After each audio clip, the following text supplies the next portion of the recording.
Forged in the days of the mighty Valyrian Freehold, Valyrian steel was a form of metal renowned for being incredibly sharp and exceptionally strong. With that being said, however, each blade was unbelievably light and they held their edge forever, meaning there was no need for sharpening. Also known for a distinct rippled pattern in each blade, Valyrian steel was one of only a couple of materials that could kill White Walkers, but the property of such was not widely known, not even by the White Walkers themselves.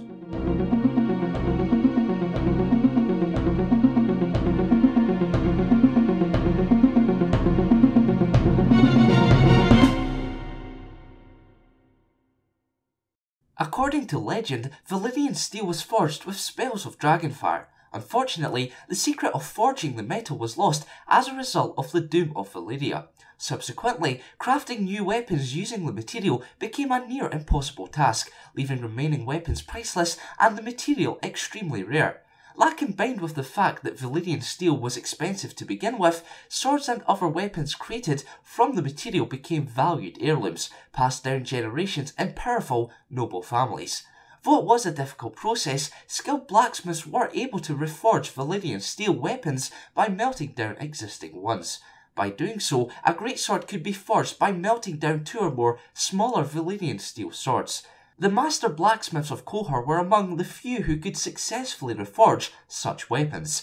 However, they were unaware of how to make entirely new Valyrian steel. Furthermore, some maesters wore a Valyrian steel link in their chains as a sign of their studies in the higher mysteries or magic.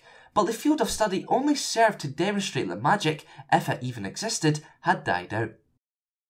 Some famous Valyrian steel weapons include Blackfire, the ancestral sword of House Targaryen, Dark Sister, a longsword of House Targaryen, Ice, the ancestral greatsword of House Stark, Oathkeeper and Widow's Wail, both crafted from ice, Long Claw, a bastard sword of House Mormont, Heartsbane, the ancestral sword of House Tarly, Lady Forlorn, the ancestral sword of House Corbray, and Bright Roar, the ancestral sword of House Lannister.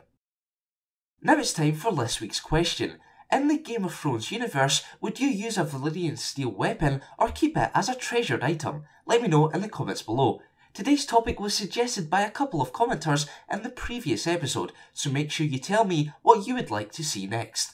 Thanks for watching, and for more lore content, including Game of Thrones, keep it locked here to the character's hand. Training for an Unsullied began at the age of 5, following their selection either as an infant or a slightly older child.